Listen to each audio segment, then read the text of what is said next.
A'udzu billahi minasyaitonir rajim. Bismillahirrahmanirrahim.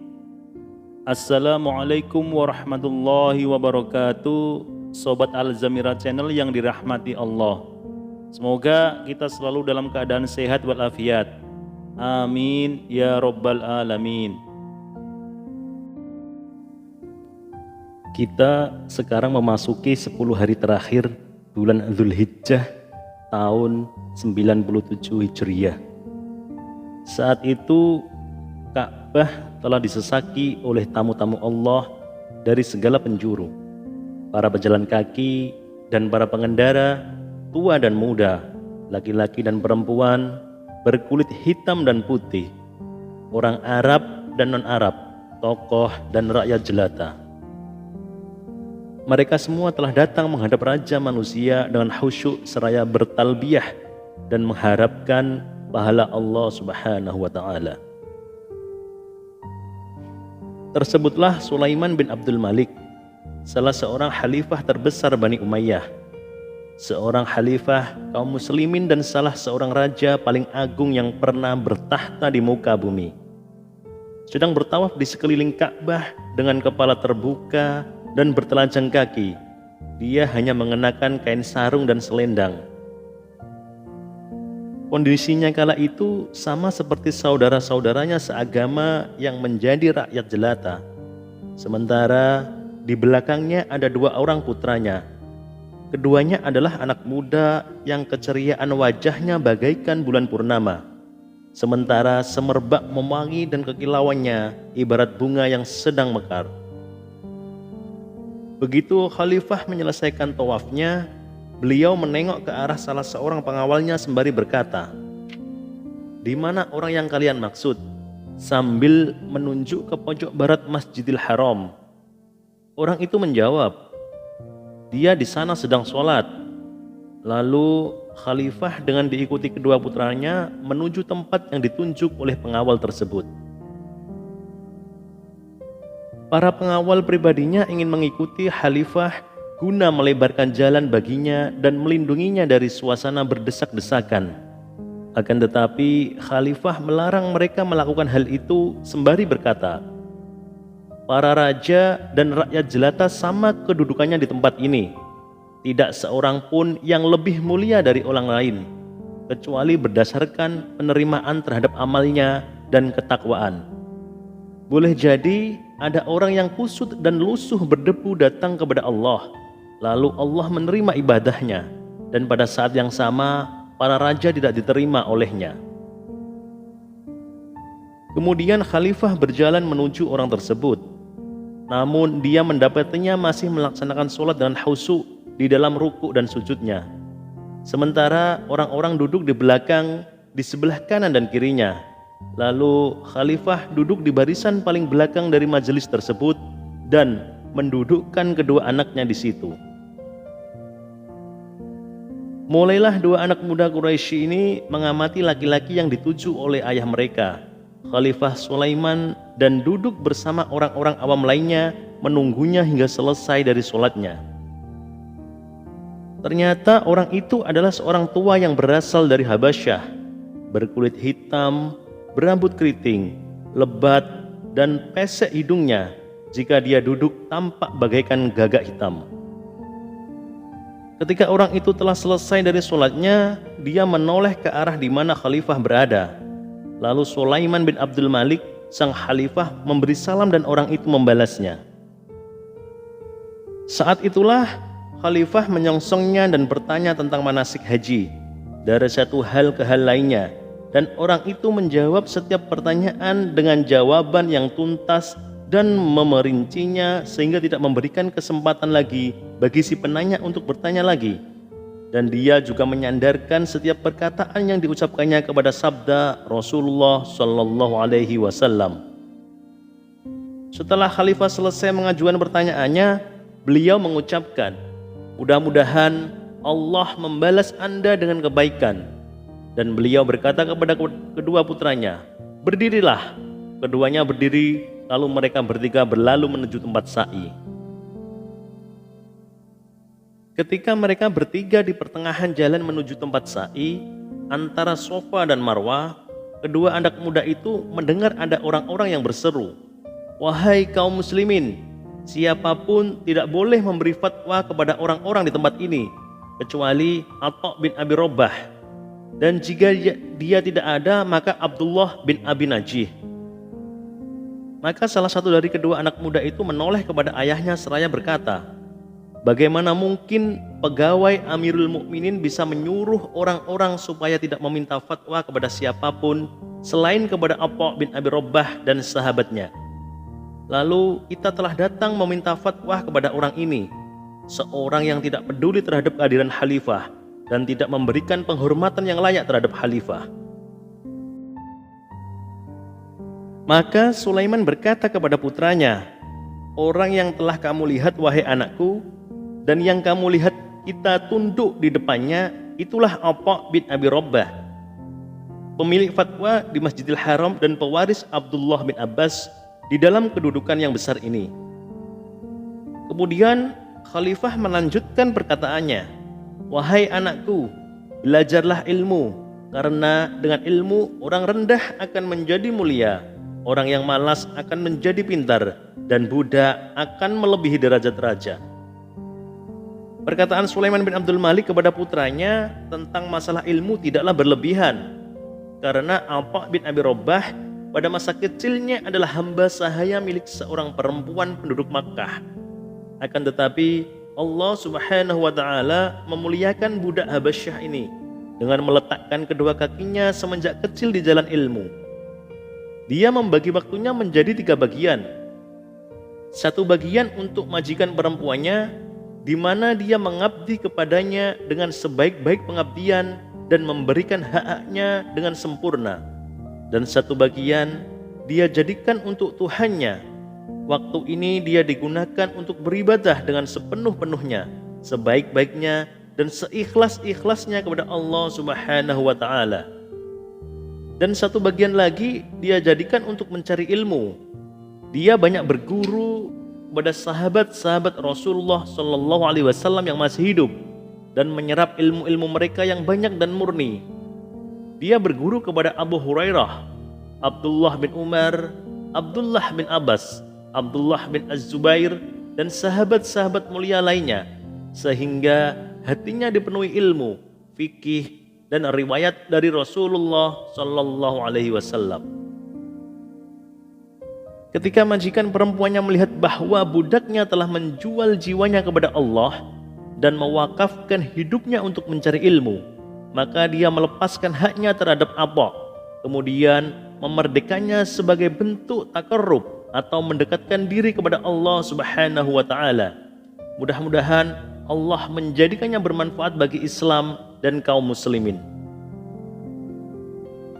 Semenjak hari itu, Atha bin Abi Rabah menjadikan Baitul Haram sebagai tempat tinggalnya, sebagai rumahnya yang merupakan tempat dia berteduh, sebagai sekolah yang dia belajar di dalamnya, dan sebagai tempat sholat yang dia bertakarrub kepada Allah dengan penuh ketakwaan dan ketaatan. Hal ini membuat ahli sejarah berkata, Masjidil Haram menjadi tempat tinggal Atha bin Abi Rabah kurang lebih 20 tahun.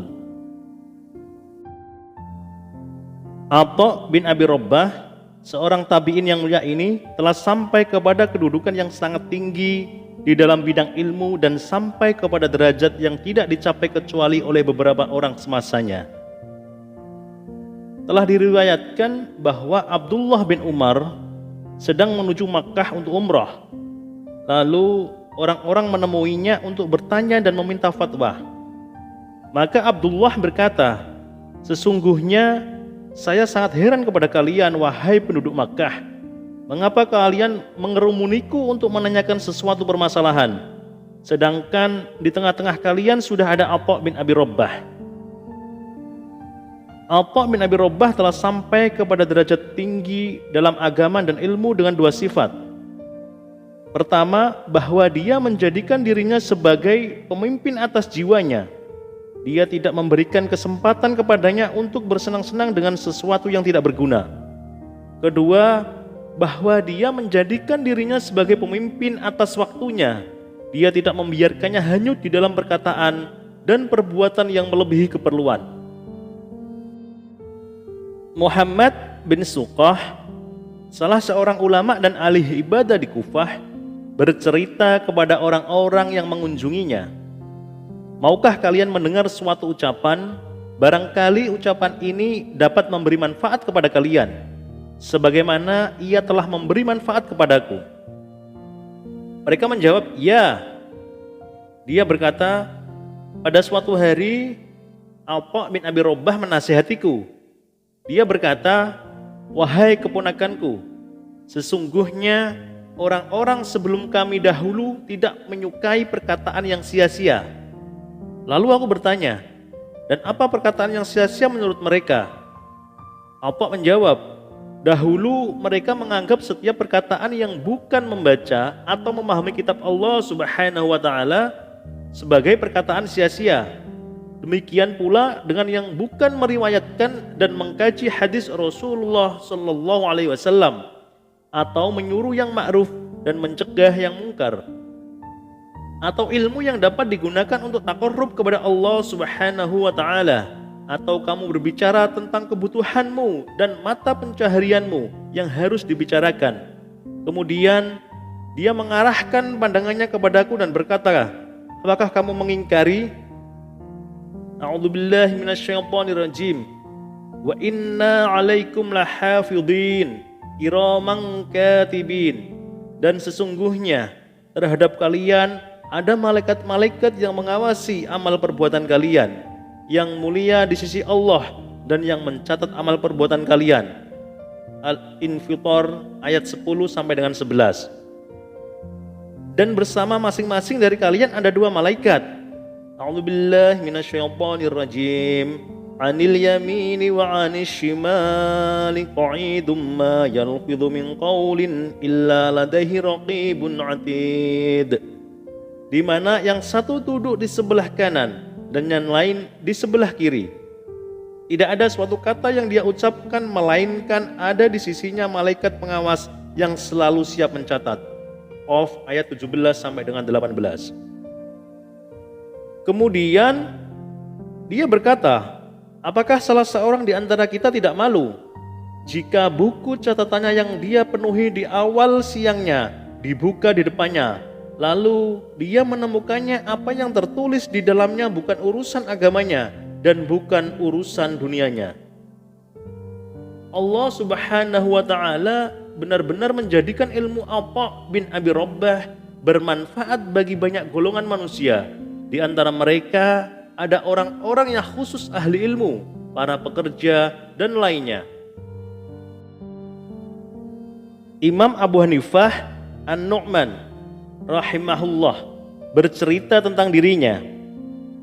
Dia berkata, "Aku telah berbuat kesalahan dalam 5 perkara dari manasik haji di Makkah. Lalu tukang cukur mengajariku, yaitu ketika aku ingin mencukur rambutku supaya aku keluar dari ihram. Lalu sewaktu hendak dicukur aku berkata, 'Dengan bayaran berapa Anda mencukur rambutku?' Maka tukang cukur itu menjawab, 'Mudah-mudahan Allah memberi petunjuk kepada Anda. Ibadah tidak disyaratkan dengan bayaran. Duduklah dan berilah aku kerelaan Anda.' Maka aku merasa malu dan aku duduk. Namun aku duduk dalam keadaan berpaling dari arah kiblat. Lalu tukang cukur itu menoleh ke arahku supaya aku menghadap kiblat, dan aku menurutinya, dan aku semakin grogi. Kemudian aku menyilakannya supaya mencukur kepalaku yang sebelah kiri, tetapi dia berkata, 'Berikan bagian kanan kepala Anda.'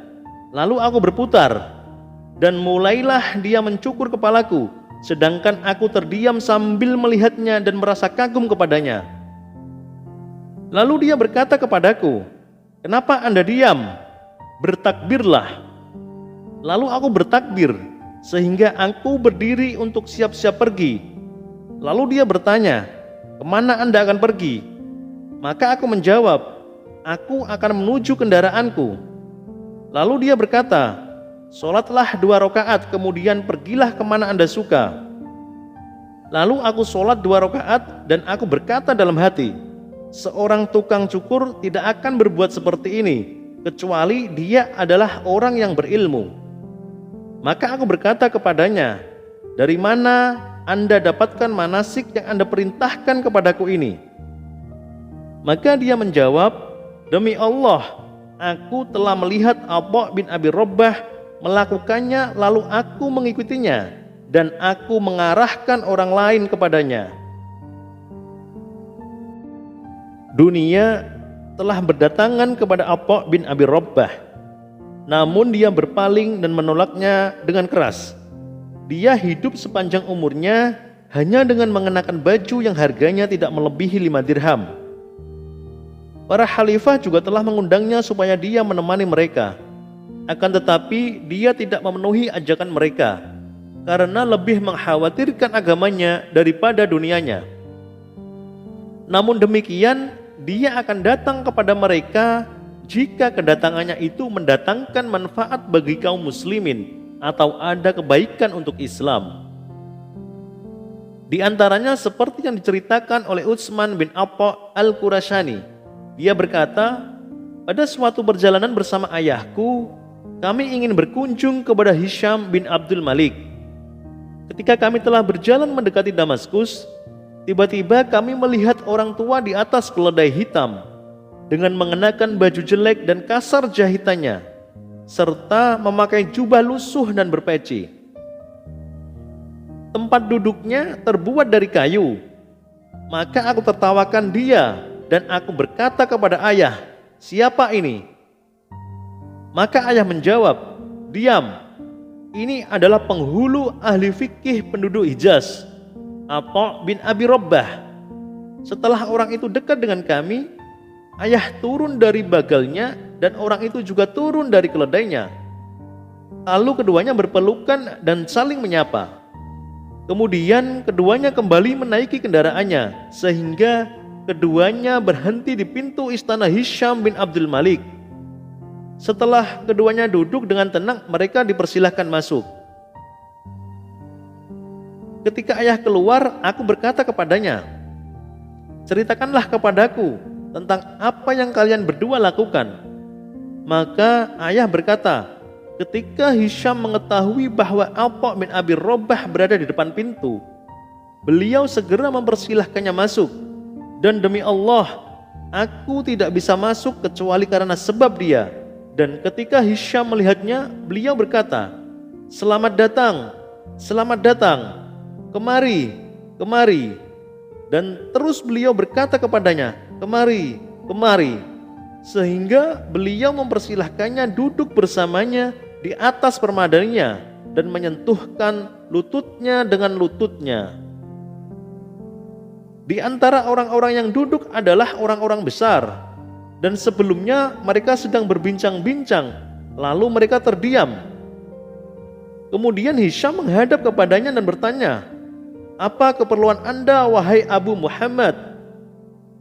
Atha berkata, wahai Amirul Mukminin, penduduk Haramain atau Makkah dan Madinah adalah penduduk negeri Allah dan tetangga Rasulnya. Berikanlah kepada mereka rizki-rizki dan pemberian-pemberian. Maka Hisham menjawab, baik, wahai ajudan, tulislah untuk penduduk Makkah dan Madinah pemberian-pemberian dan rizki-rizki mereka untuk waktu 1 tahun. Kemudian Hisham berkata, apakah ada keperluan lain wahai Abu Muhammad? Atha berkata, ya wahai Amirul Mukminin, penduduk Hijaz dan penduduk Najd adalah inti orang-orang Arab dan pemuka Islam. Maka berikanlah kepada mereka kelebihan sedekah zakat kepada mereka. Maka Hisham berkata, baik, wahai ajudan, tulislah bahwa kelebihan sedekah mereka dikembalikan kepada mereka. Apakah ada keperluan lain selain itu wahai Abu Muhammad? Tanya Hisham lagi. Ya wahai Amirul Mukminin, kaum muslimin yang menjaga di perbatasan, mereka berdiri di depan musuh-musuh Anda dan mereka akan membunuh setiap orang yang berbuat jahat kepada kaum muslimin. Maka berikanlah sebagian rizki kepada mereka, karena kalau mereka mati, maka perbatasan akan hilang, tandas Atha. Maka Hisham berkata, baik, wahai ajudan, tulislah supaya dikirim rizki kepada mereka. Apakah ada keperluan lain, wahai Abu Muhammad? Atha berkata, ya wahai Amirul Mukminin, orang-orang ahli zimmah hendaknya tidak dibebani dengan apa yang mereka tidak mampu, karena apa yang Anda tarik dari mereka merupakan bantuan untuk Anda atas musuh Anda. Maka Hisham berkata, wahai ajudan, tulislah untuk orang-orang ahli zimmah supaya mereka tidak dibebani dengan sesuatu yang mereka tidak mampu. Apakah Anda keperluan lain, wahai Abu Muhammad?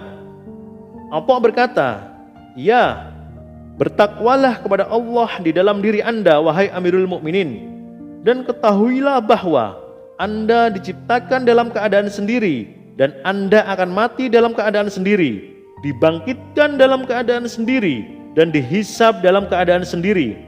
Dan demi Allah, tidak seorang pun dari orang-orang yang Anda lihat akan menyertai Anda. Maka Hisham menyungkurkan wajahnya ke tanah dan menangis. Lalu Atha berdiri dan aku berdiri bersamanya.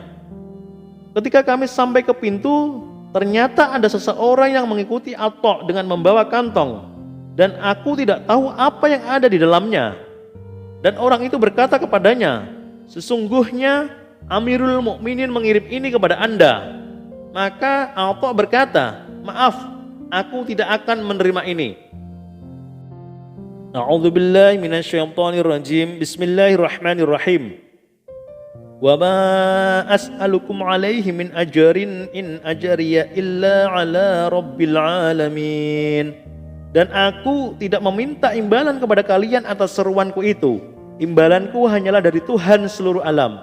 Surat Asy-Syu'ara 109. Demi Allah, sesungguhnya Atha menemui khalifah dan keluar dari sisinya tanpa meminum setetes air pun. Atha bin Abi Rabbah dikaruniai umur panjang hingga hampir 100 tahun. Umur itu dia penuhi dengan ilmu, amal, kebaikan dan takwa. Dan dia membersihkannya dengan zuhud dari kekayaan yang ada di tangan manusia, dan sangat mengharap ganjaran yang ada di sisi Allah. Ketika dia wafat, dia dalam keadaan ringan dari beban dunia, banyak berbekal dengan amal akhirat. Selain itu, dia melakukan ibadah haji sebanyak 70 kali. Dia melakukan di dalamnya 70 kali wukuf di Arafah. Di sana dia memohon kepada Allah Subhanahu wa taala agar mendapatkan keridhaannya dan surganya, dan memohon perlindungan kepadanya dari murkanya dan dari nerakanya. Wallahu a'lam bishawab. Jadi teman-teman, itulah kisah dari Atha bin Abi Rabbah. Semoga kisah ini bermanfaat. Lebih kurangnya mohon dimaafkan. Sampai ketemu di kisah-kisah berikutnya. Wassalamualaikum warahmatullahi wabarakatuh.